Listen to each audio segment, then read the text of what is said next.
Tusame. Nsambu zange mfumu wetu Yesu Kristo yozola kwa kitata nzambi wase yo ntwadi ontata mwanda wavelela bika wakwa masikilanga muna yeto tuka wakwa yelemfu se ye mwani tata mwanda wavelela. Amen.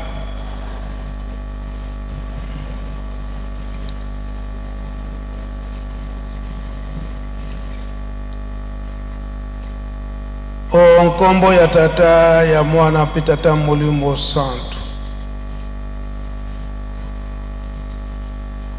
Lelo ezali mukolo munene na biso bana oyo tobengami ete bana tata Simon Kimbangu pe na mutu mwindu na mokili mobimba solo biso oyo tososoli kombo ya tata Simon Kimbangu tozala na esengo mingi, ozala croyant, ozala mupakanu, eloba miete mutu mwindu na ntina mususu te koloba ete soki na tango wana na 1959 lingomba eyebanaki soki tokokumisaka mingi na tango wana ke ezali awa na RDC parce que na bunzoto kobota matata Simon Kimbangu eza awa na nkamba oyo ezali ete na RDC.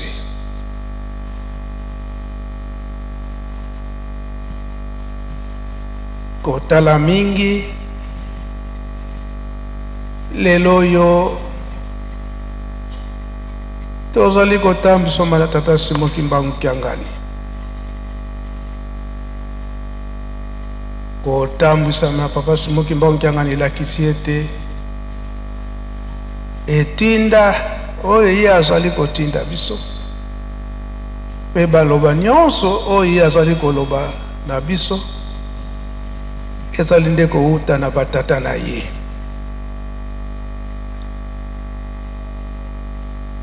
Mikolo yo papa Simon Kimbangu Kiangani azali koyebisa biso boyete toyeba nano bonkoko ya tata Simon Kimbangu, toyeba histoire ya tata Simon Kimbangu, totali matei na biso ezala na mabondeli, ezala na banzembo oyo pe batangeli biso na kati na Biblia pe maye oyo tata pasteur auti kote ya biso na ntina ya journée ya lelo ya le 24 décembre maye malekaka na 1959 tokotangaka mingi Bible tango ezali koloba ma histoire to likambo ya nkolo Yesu baza kotalisa biso référence ba Matthieu ba Luc nyonso wana bakoma tokomona ke histoire bazwili yango na famille oyo ya nkolo Yesu oyo pe ya tata Simon Kimbangu bakotalela yango kaka na oyo na famille ya tata Simon Kimbangu na oyo pe bafandaki na ye tokoyelaka na kati na Yerusalemi na ba evenema nyonso wana koya koyeba histoire yango ezalaki ndenge nini. Tango bakolobaka na biso boye soki ntango ya ndako ya Nzambe ekoki ngonga ebeti ya yambo ya mibale biso nyonso tokomaka tranquille kolanda ndenge nini makambo nyonso ekoleka. Tina mosusu te ya kozongela makambo nyonso wana pamba te papa pasteur ndenge ateyi biso azwili biso liboso na likambo oyo eza na kati na Bible ya Tata Nzambe. Ndenge nini likambo oyo tofandeli ngai na yo awa elongwe kuna na musika na poso pembe eye aona biso. Soki totali malamu na Abraham elaka ezalaki okende bowumbu oyo pe histoire ya Tata Simon Kimbangu elaka ezalaki na nkolo Yesu akolongola yango na baninga na biso oyo bazwa un quart akotinda yango na bato oyo bakozwila yango litoma oyo bakobatela yango malamu likambono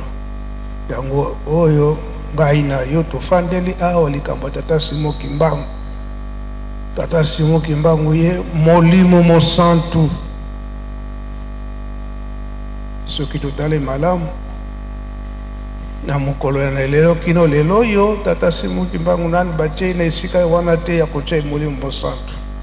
Kasi baza kobunda na yango likambo yango. Soki bazali kobunda na yango kotala nanu oyo biso bapesaki biso yango sike toza kobatela yango malamu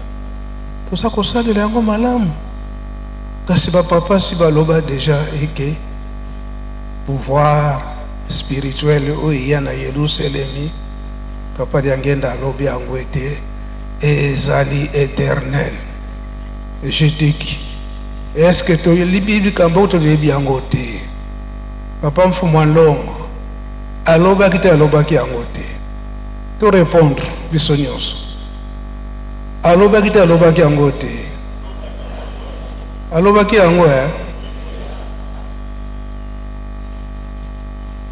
likambo yango etikali pa ya nani ye na mutambolisi nani ye te mukokusibilaka ye wana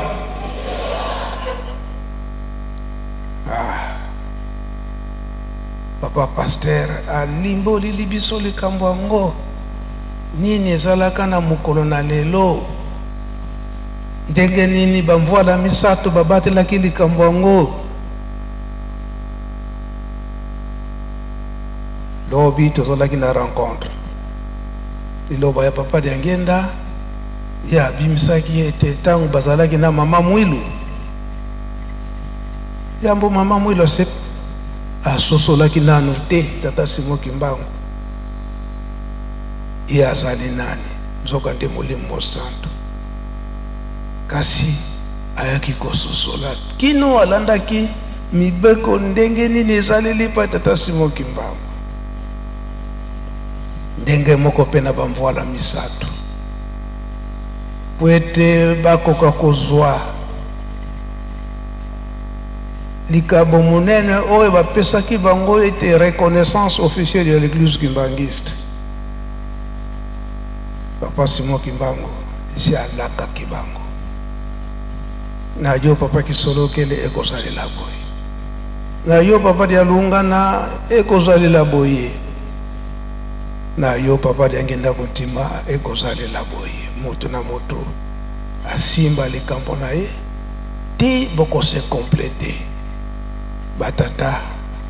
bakomisi likambo na bango ndenge batindaki bango epai ya Tata Simon Kimbangu. Lelo oyo toza komona ba autorité na biso ya l'État bazali ya ndenge na ndenge bainvite na biso bazali ya ndenge na ndenge bongo biso moko bana jutiki soki l'État akosungaka biso ntango nyonso mpona nini bango nde bazali batémoin ya likambo oyo ezali kosalema mpona ntango wana ndenge tolandi historique papa pasteur ndenge alobeli yango bamindele po ete bakoka kopesa liberté eke tobondela batunaki bapapa eske bokokota na makambo ya politiki te bapapa balobaki tata atindaki biso likambo wana te biso tata likambo oyo ye ayamba ya kolongola motu mwindu na mpasi e biso mpe tokolanda likambo mosusu te kaka nde wana ya kolongola motu mwindu na mpasi oyo tokoyokaka ete bolingo ya 1956 ntango wana babandaki kotuna bango motuna wana papa Mfumu Longo lokola ye moto azwalaki na elembo wana ya kotambolisa lingomba banda 1956 wana azalaki agent ya l'État kasi kokende kozonga kosamba na babiro ya l'État époque coloniale kotuna ye kaka tuna mosusu te kaka est-ce que okosala makambo ya politique te de biso po ete tolongola motu mwindu na mpasi mpe kopesa kinya na mokili mobimba biso kaka mabondeli kaka yango ndenge papa pasteur auti kotangela biso ke na 1956 wana na réponse oyo bapapa oyo bapesaka na bandeko na biso bamindele yango ete bamonaki pete bato mwindu bakotomboka te malgré toyokisi bango pasi kasi tobanda kopesa bango mpe bonsomi bango moko mpe bamitambusa na 1956 wana ye moko papa ya ngenda aza koyebisa biso ndenge totangeli na histoire ndenge batangeli biso na histoire na papa pasteur eke na 1956 wana mboka ya yambo ya bato mwindu bapesaka bosomi ni Ghana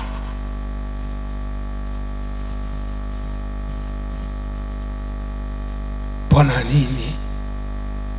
koloba ete bapapa balobaki ete biso soki tozwi bonsomi mobulu ekozala te na biso bato mwindu kasi bamindele lokola bayebi likambo yango balongo mpe basambelaka baza mpe bato ya nzambe tunanaka esikala likambo yango eza mpenza ndenge wana eza ndenge wana lokola bato bana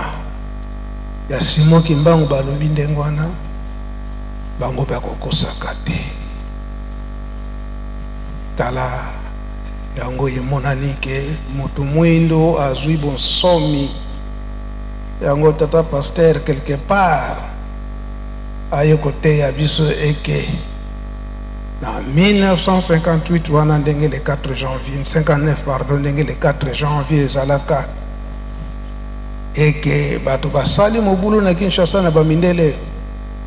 papa ya ngenda akendaki kosamba lisusu po ye moto aseportaki garant eke jamais tokoki kosala révolte jamais tokoki kosala revanche na oyo bosali biso likambo na biso kaka mabondeli kosambela kopesa kinya na mokili mobimba bokende kotala soki bomoni kimbangiste moko ata na kasho na prison coûte c'est plus loin mais na kasho botala alapaka ndai kasi lelo oyo biso bakimbangiste totikali lisusu na ndenge wana te lelo oyo soki motuna wana eye bakotala bisika nyonso ya mpasi bakona komona totondi yango batata baza kolamusa biso totika ya mabeni nyonso wana ndenge papa Mfuma Longo papa Simo Kimbangu Kiangani apameli likambo ya mabina papa Liangenda apamelaka likambo wana molato yango imemaka biso na mabina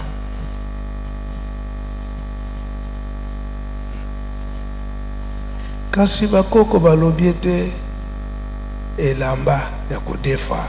ebongaka te na mabina elakisi ete mabina mpe eza mabe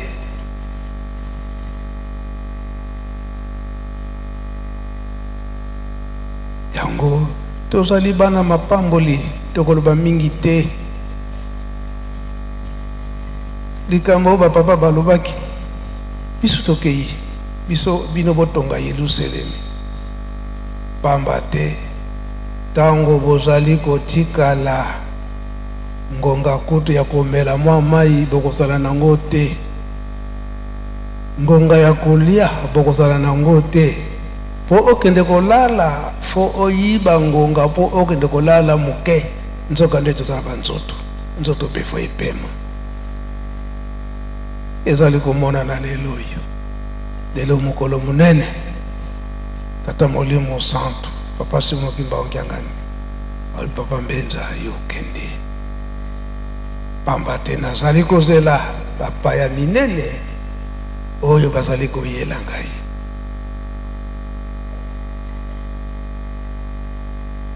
kasi wana papa Simo Kimbangu Kiangani j'étais qui mokolo na yenga papa alobi oyo ezalaka na 1959 tango jiteki okendaki kotala papa Mfuma Longo oyo bazalaka na tango wana bayebaka te eke likambo ndenge wana ezalaki kokende na mokonzi oyo ya bonzambe kokende na banyama oyo ya botosi ndenge bomemaka bapigeon wana boyebi histoire ndenge papa alobelaki yango bapesi bino ordre ete bapigeon wana bosala signe ya kobwaka yango likolo bapigeon ekendaki koloba ete eke kopanza sango na mokili mobimba soki totali malamu histoire mingi oyo ya lingomba biso nde bajeteki tokopanza yango ndakisa bosali programme soki tobimi boza na théâtre jeteki groupe théâtral kimbangiste kolakisa ete likambo yango ndenge nini ezalelaki na mutango wana soki totali bambuta ya jeteki baza wana tango bakendaki na papa Mfuma Longo likambo wana ndenge esalemaki bapigeon ekei kolakisa ete bokei kopanza sango na mokili mobimba na nini bakotuna bino ezalelaki ndenge nini bokosala théâtre yango na tango wana yambo ya kosala théâtre to masano oyo tata Simo Kimbangu foto kende epai ya bango moko bapapa guide biso oyo ezalaki boye bosalela boye yango tokolandaka kino lelo oyo yango tozali komona ya des fois ete tozali kosala ba théâtre oyo boyebi yango malamu te bokende ko inventer eza malamu te na tango wana bo déformer histoire ekosala malamu te donc oyo etali ete lisano to théâtre ya lingomba fo tozwa soki eza nanu ya sika fo totuna tata mokonzi ya bule tokosalela ndenge nini ezalelaki ndenge nini soki tosaleli na ndenge na biso moko to déformer histoire wana ekozala malamu te ekolo na likambo akosilika. Tokozwa exemple dans 5 mois ndenge bapapa bafandaki awa théâtre moko esalamaka na théâtre wana batiaki kombo ya Mama Nkitudia. Or que na lisano wana to ndenge histoire wana ezalaki Mama Nkitudia azalaka concerné te. Tango basali yango na théâtre basite kombo na ye oyo bayebi Mama Nkitudia na tango wana aza koloba susu te na problème moko spirituel. Mais Mama Nkitudia agangaka koloba ete ezalaki ndenge wana te bokondane ngai te na likambo oyo ngai nasalaki te nazalaki témoin te bokende kotianga na kati. Nzokande ndenge nalobeli yango Mama Nkitudia akomaki ake azokoloba lisusu te moyen à s'exprimer ezali te elaki un problème spirituel. Donc ntango esalamaki lisano wana bandeko oyo basalaka théâtre wana basalaki ke parfois Mama Nkitudia akoki kosepela po aseka, mais ye esepelisaki ete ke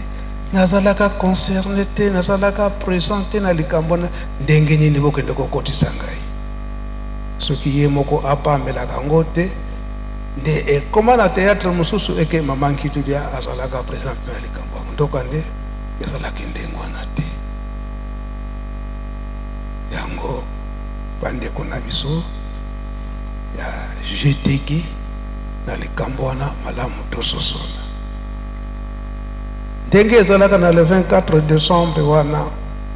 bapigeon wana epumbwaki kolakisa ete topanza sango ata Molimo Santo ndenge esengeli na mokili mobimba na biso bana jeteki. Tolandaki lobi maloba Papa Mfumwalongo Papa Diangenda Kontima na date wana na 1989 tango wana ye azalaka na Kinshasa, mais posa na ye ke na le 24 wana aya na Nkamba aya kosambela na Nkamba na groupe nyonso ya jeteki. Kasi biso kaka na kati na Lingomba ndenge Papa Mfumwalongo Papa Simon Kimbaki yanga na lobelaki yango lobi na rencontre basirete bazali bato yo bazali pe kofrene likambo tata Molimo Santo bazali tikino Papa Mfumwalongo Papa Diangenda asambelaka na matete kasi asambelaka na kunyonga nyonso pona nini alobaki te ilafali azala na Nkamba pona nini Kamba awa nde mboka ya elaka biso nyonso oyo tozali kozela. Nkumba wana epesameli na Papa Simon Kimbangu Kiangani te makambo nyonso azosala sikoyo nde na etinda ya bapapa bango nyonso misato, Papa Kisolokele, Papa Dialunga na pe Papa Diangenda Kontima. Koloba mingi na histoire koloba ete Papa Simon Kimbangu Kiangani yende azali destiné ya kokokisa bilaka oya batata. Tango ndako Nzambe eza kotonga komi pene ya kufongola na 1981 na 1980 gouvernement awa na Congo na tango na Zaire bongisi kado munene oyo bakoki kopesa na Papa Simon Kimbangu de bakanisaka bapesa officiellement prison esika ya salelaka prison na 30 ans kuna na Lubumbashi na 1980 baye bazalaka na tango wana bayebi likambo nde tango wana président Mobutu a signé ordonnance et que prison wana ebesama na Lingomba tata Simon Kimbangu ezalaka esengo bapapa bango nyonso misato bakendaka bapapa bango nyonso misato ntango basali programme balobi eke tata akoki kozanga te. Tata nani? Papa Simon Kimbangu Kiangani. Bayebisi yo kozanga te. Abongisi makambo nyonso Papa Simon Kimbangu Kiangani bakomi na aéroport batangi bakombo ofo bakende kombo ya Papa Simon Kimbangu Kiangani ezali te. Bapapa banyongaka ndenge nini kombo ezanga nani asali boye service protocole esika oye sengelaki Papa Simon Kimbangu Kiangani akendele na avion bazwi client bacheka na kati na avion akende na esika na bapapa balobi ikambote papa esengeleki yo moko osala likambo yango kasi tikala biso toke kokota na avion batala motu afongoli paka cigarette bandi komela cigarette mais biso nyonso toza na kimbangiste yo okoti awa ndenge nini nasombaki biye nanga na service protocole salaki na bapapa mpasi kambote bapapa bakendaki kokoma kuna cérémonie nyonso eleki mpona bozongi bakota na avion bapilote bamoni eke moyen kokende ezali te pamba te emonani ete avion esali signe ke ya un danger nde nazoloba boye bapapa tokembo so bazalaka nyonso wana mpona nini oyo babongisila likambo azali négligé Papa Simon Kimbangu Kiangani bala moko batali bavérifie groupe électrogène ezalaki na kati mpona presse mwa essence ezalaki na kati nde bavide essence mosona mais yambo esalama ndenge wana avion epumbwaki déjà ekomi na mwa attitude kesala taxi e danger wali koremarke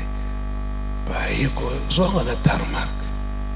koloba ete likambo ezali bazongi na Kinshasa kaka na 1980 wana awa misala ya ndako nzambe eza kochauffe ngai natikalaki awa ngai Papa Mbenza batata bayebisi ngai si tikala kosurveille misala ya construction ya temple namoni équipe ya bato accompagné na bambuta bamindele ba italien non convention ezali ete bapapa balobaki ete ndako ya nzambe etiama marbre na libanda nalobi nga natikali ya bapapa bapesinga consigne wana te esengeli te ozela retour ya bapapa alors te yo ozali mwana ntango wana batelefone ezalaki te foni ezalaki te ndenge bakolobaka lingala donc bayaki komvuke ngai malgré nga nayaki koresiste mais bambuta ale ordre epesami kotia crepsage na mire nyonso extérieur ya temple bozongi ya bapapa bakoma na nkamba Mbenza nani mutapesi yo ndingisanga bafulani bayaki na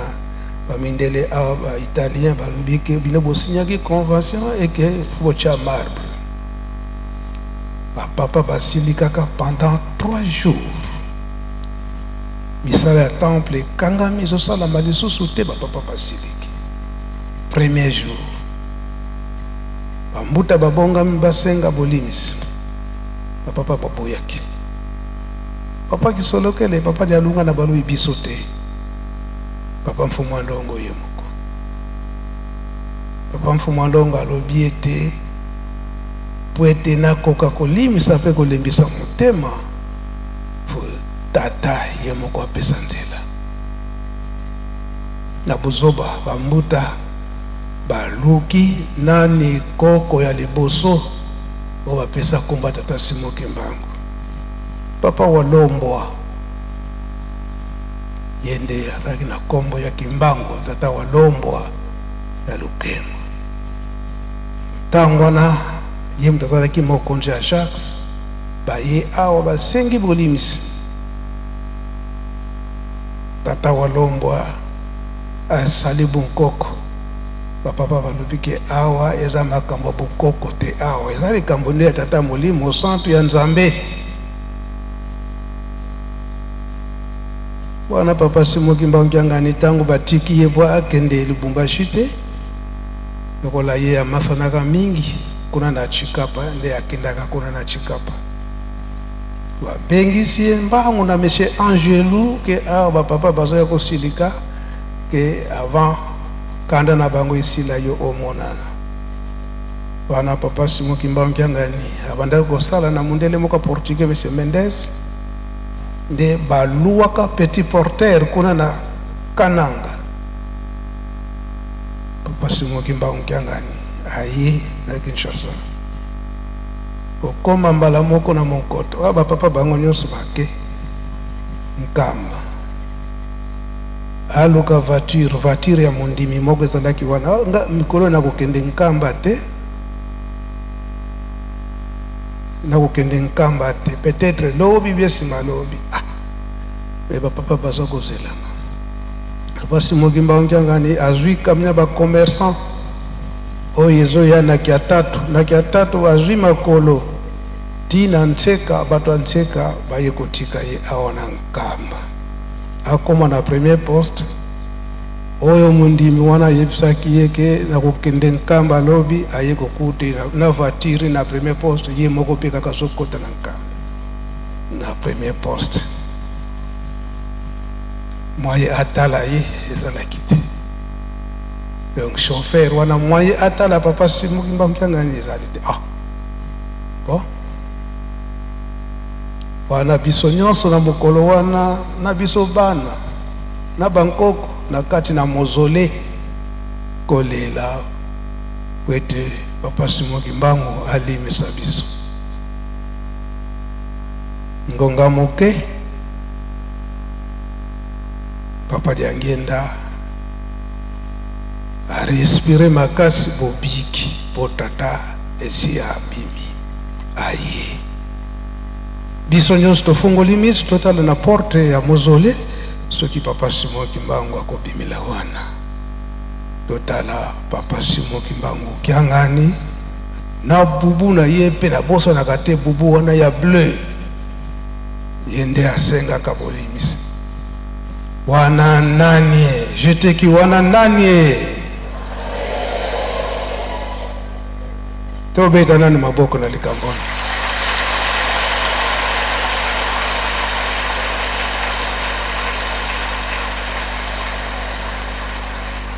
esika wana balobi ete mosala etikali epai na ye le 25 mars 1992 ndenge papa Kultu atikaki biso papa Fumalongo papa Diangenda afandisi biso bana alobi ete banda lelo botalela ngai lisusu te botala Mbuta Kiangani papa Dialungana makambo nyonso ezala ya lingomba ezala ya famille yende mutu akotambusa oyo ye akoloba yango nde bakolanda papa Dialungana totikali na ye ndenge papa Mfumalongo mpe na 8 juillet kaka na ane wana akendaki na ye nde papa Dialungana le 16 août l'an 2001 afandisi Papa Simon Kimbangu Kiangani kolakisa mosala na ye yambo kutu afandisa ye na le 12 septembre 1999 donc 1999 biso moko tomonaki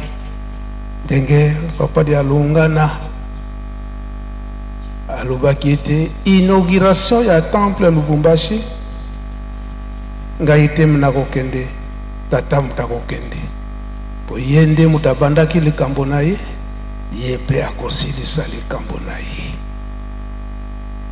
Kinshasa, Nkamba, Lingomba Mobimba, biso nyonso ba témoin ndenge nini Papa Dialungana atindaki Papa Simon Kimbangu Kiangani pweto akende kofongola ndako ya Nzambe oyo etongamaki kuna oyo tobengi centenaire na Lubumbashi. Libondeli ya Papa Mfuma Mbanza na mokolo wana na le 12 septembre 1999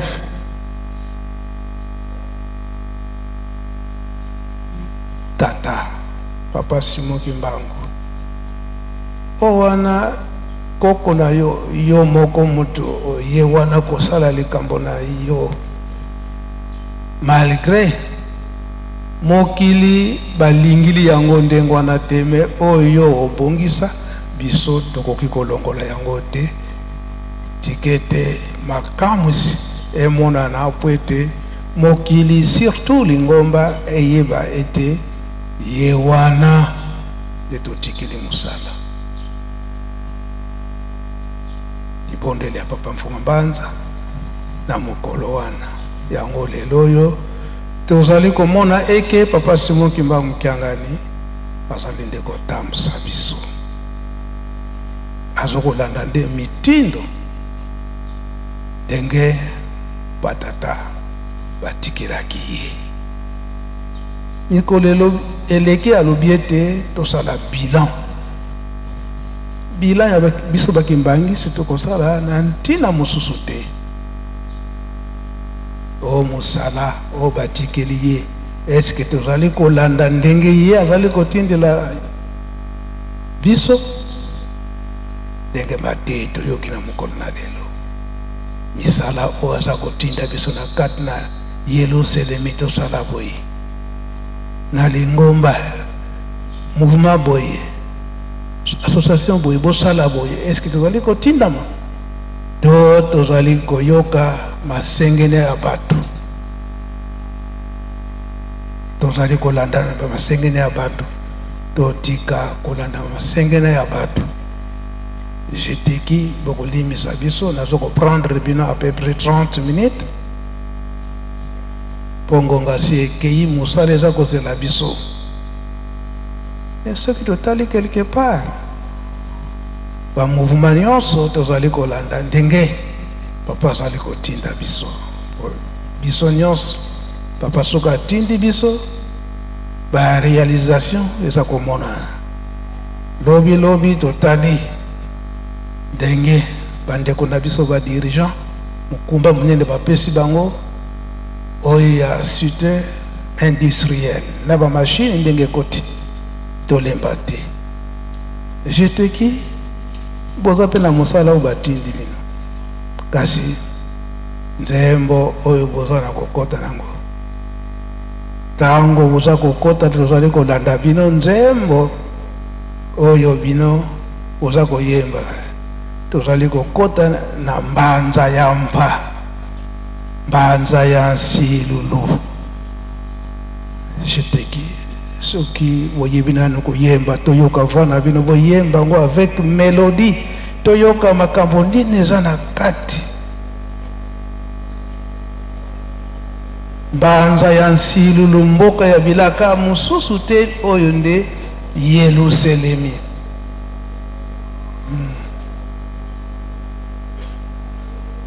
na base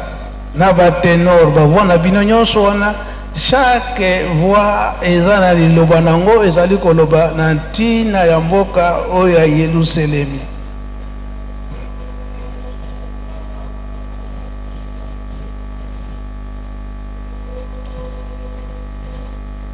tozali kokota na Yerusalemi na kinya nyonso, na kinya.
Tembo oya mibale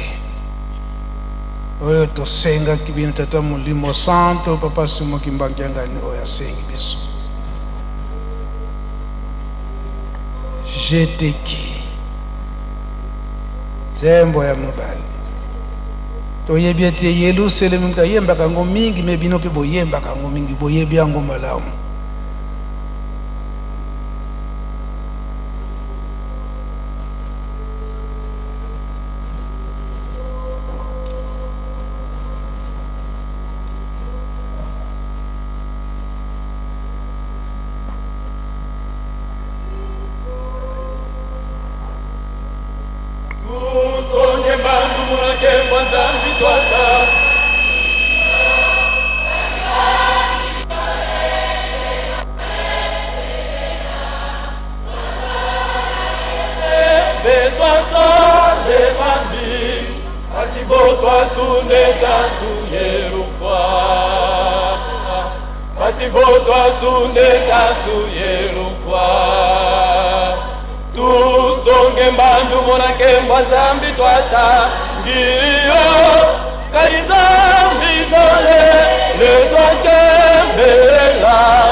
mima wonsolo wakala sekipopela munakembwani kumbanza po sabu kitu salaka pasipotwa uluzwa sabu kitu salaka pasipotwa uluzwa ukizunguka kote pasisema mima wonsolo wakala sekipopela munakembwani kumbanza po tatasibo ukapopele wasisema mima wonsolo wakala sekipopela munakembwani kumbanza po sabu kitu salanga pasivotwa vuluzwa sabu kitu salanga pasivotwa vuluzwa.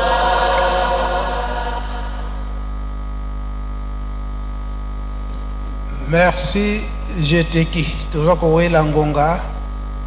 lobi nde bokolimbolela biso nzembo banzembo nyonso mibale na lingala elobi nini me nzembo ya suka elobi ete mosala oyo tozali kosala kotolonga lingombo ya tata Simon Kimbangu koyembela ye tosala yango na solo po ete tozwila yango mpe mbano ya malamu po ete tokoka kobika mosala oyo tozali kosala baza kotinda biso bacotisation tozali kosala bosomba boye tozali kosomba bomata na Yerusalemi tozali komata me totika mabe na biso po ete mosala oyo tozali kosala emonana mpenza ke tozali kosala yango na bondimi nyonso po ete milimo na biso ekokaka kobika tokanganga kaka ndenge papa aza kotinda biso na kati na bolingo mibeko mpe misala onkombo tata mwana tata molimo santo amen. Bika tokubikeno moko twatonda lusiku musu tutambuli kwa selieto buzola kwa se mwane tata mwanda velela mukumbwa se ye mwana ye tata mwanda velela 89.6 la fréquence sacrée.